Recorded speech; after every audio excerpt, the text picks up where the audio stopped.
This is my 21.3 Ergogenic Aids assignment by Harry Baker. So firstly, ergogenic aids are a method which enhances sports performance or exercise, and if it's improving sports performance then it can be classed as an aid. However, not all aids are legal and accepted in sport, and many are actually banned. They include certain sports performance enhancing drugs, mechanical aids, pharmaceutical aids, physiological aids, nutritional aids, so sports supplements, and psychological aids. Although there are many reasons why to use these aids, for example, the high jumper Barshim, like the best high jumper in the world, listens to music before a competition as it helps him to focus and go over his routine in his head.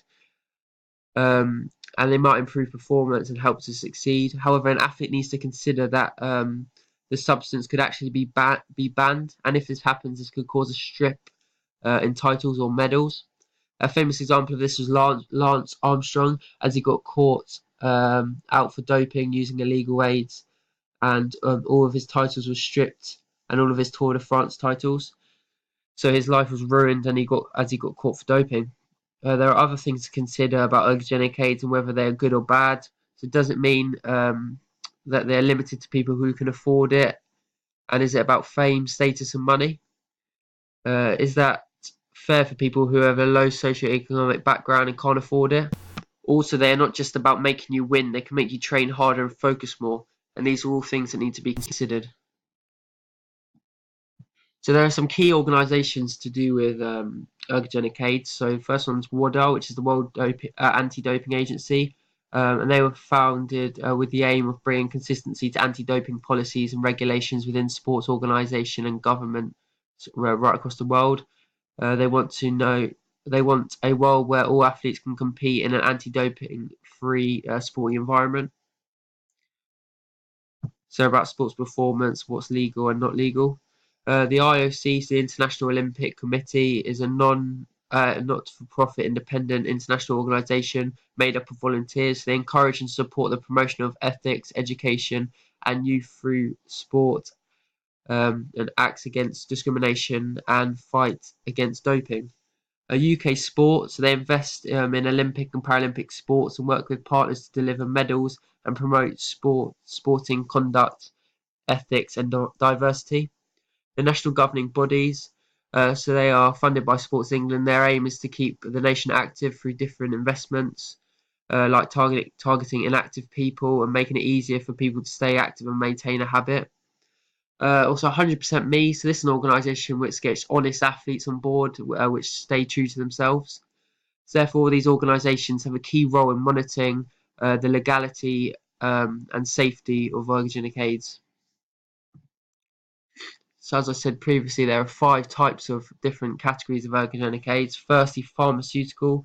This aids is more to do with drugs, medicines, and treatment. So if it's a drug before it brings on change, then it's pharmaceutical, and if it's a drug, and if it isn't a drug and causes change, then it's more physiological.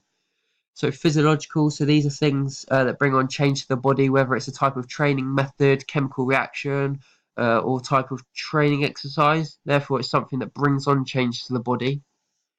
Mechanical, so these are physical things that will help increase performance. So things like clothing, technology, and equipment that will enhance performance. Psychological, so these things that are more to do with like mentality during performance and how your mind works and functions. So many people use physiological aids without even knowing, like rituals to relax. For example, some people might go out for a jog before their sports to get in the correct mindset. Nutritional, so they can include anything from manipulation of fluids, carbs, fats, and protein content in the diet, food supplements in forms of tablets, liquids, bars, or powder, or nutritional aids can be, and they can be divided into 3 categories. So products that may enhance energy production to improve strength, speed, power, or endurance.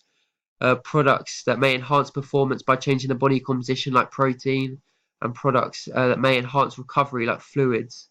So nutritional aids are so popular because it's proven that they make a significant improvement in performance. So the first example I'm going to do is a pharmaceutical, which is beta blockers.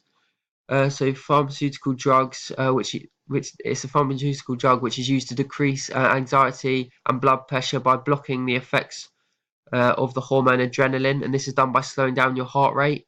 So athletes such as archers may use this, as it will help to steady them so they can get an accurate shot, so they can hold it still.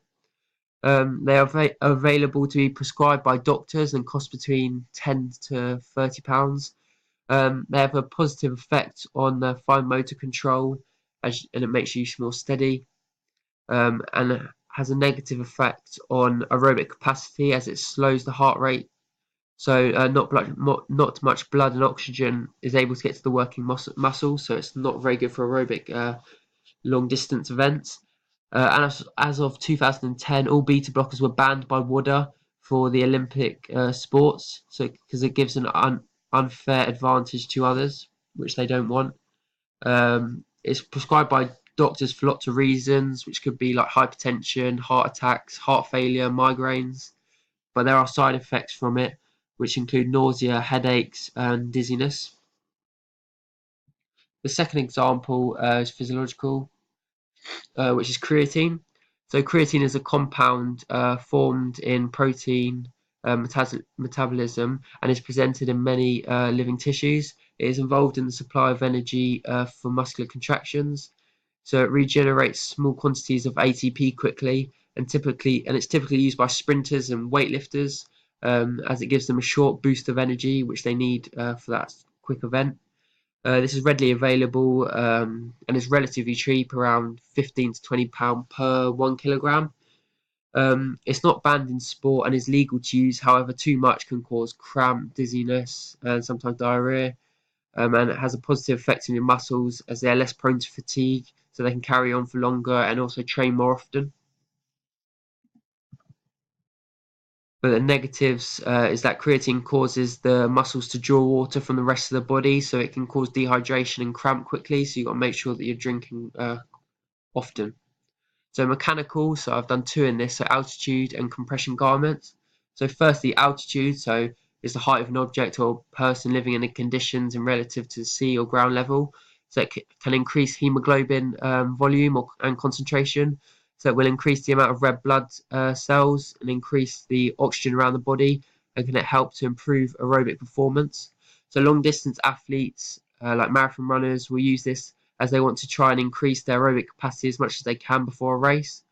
It's not very available, and it's very expensive, as you would have to like either travel to it, so that'll be cost of a plane, or in the labs it'll be very expensive to get a lab.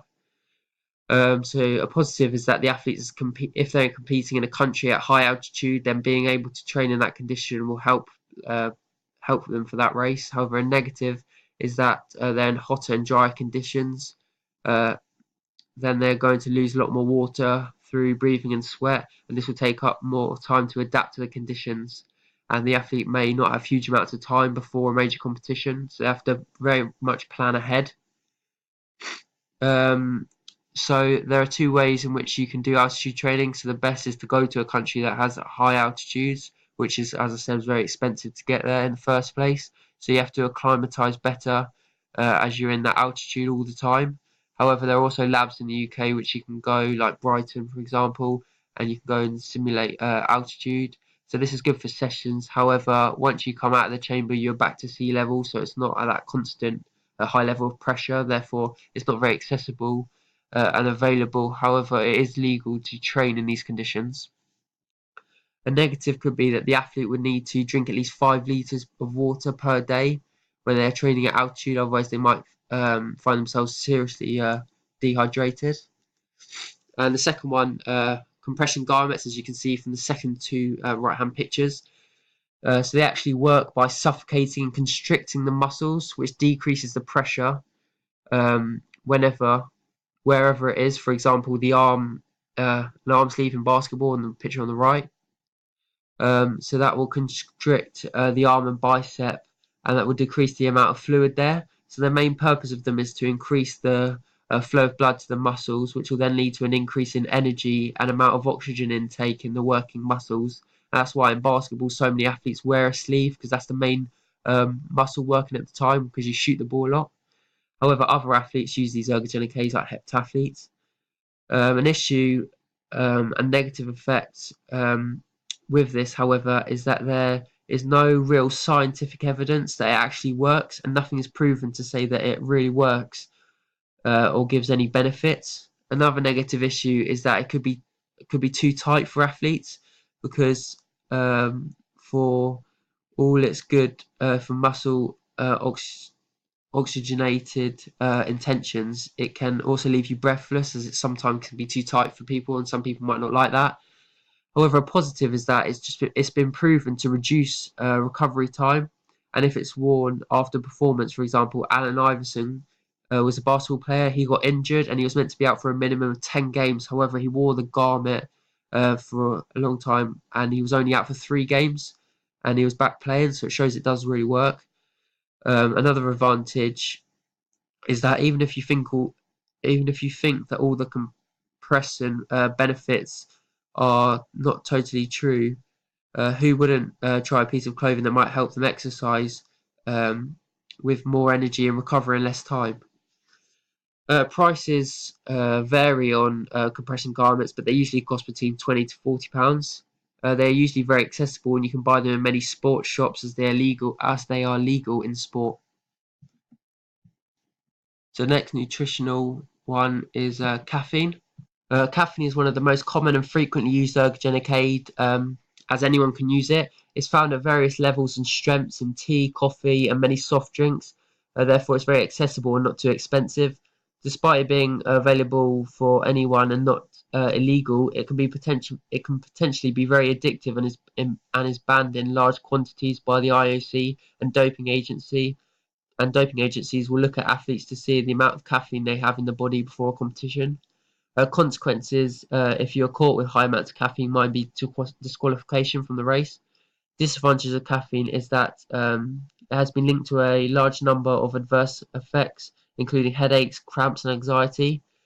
Caffeine helps to enhance performance through increasing heart rate, stroke volume, cardiac output, and blood pressure, and it also increases alertness. Other benefits is that it has been proven to increase the contractile nature of skeletal muscle and metabolic rate. Therefore, caffeine is a stimulant to the body, and when it's digested about an hour after it's taken, many endurance activities become a lot easier and therefore increase performance. So it encourages the body to use fat as a fuel, and it's very good for long distance events. So I skipped out music. So psychological one could be music. So music's a very good psychological aid, as it allows people to really focus and enter an intrinsic state of mind, and it's used by plugging in headphones into the ear. Any athlete can use this ergogenic aid, and it can be listened to whenever and whatever frame of mind you're in. So whilst you don't listen to music during a game or competition, many do it before and after the game, as they enter and exit the building, and many people do it in the warm-up to get in the correct frame of mind to perform. Many people use music to get focused and to motivate themselves. However, it doesn't get people focused all the time. It actually helps them to relax and calm down and help them feel in control in what they're actually doing. However, when using music, you have to be very cautious with it, because listening to it too much can cause a spike in arousal, resulting in a decrease in performance. The cost of music depends on what you listen to, but it usually doesn't cost that much. But whole albums will cost a lot more, around like £10, or one song could be about 50p. So there are many pros and cons of music as a psychological aid. For example, some pros are that listening to a specific song can help with imagery. So going through certain aspects of performance and remembering the correct technique can really help, like grasp that specific song. Another pro is that interactive music helps to maintain energy levels. So if you listen to it before performing, you will perform at high amounts of energy. However, disadvantages are that listening to the wrong music can create a lot of distractions. For example, if you're listening to a romantic song, you might start thinking about a relationship or something and not focus on what you're meant to be focusing on. Also, during an actual game or performance, listening to music is illegal for health and safety reasons.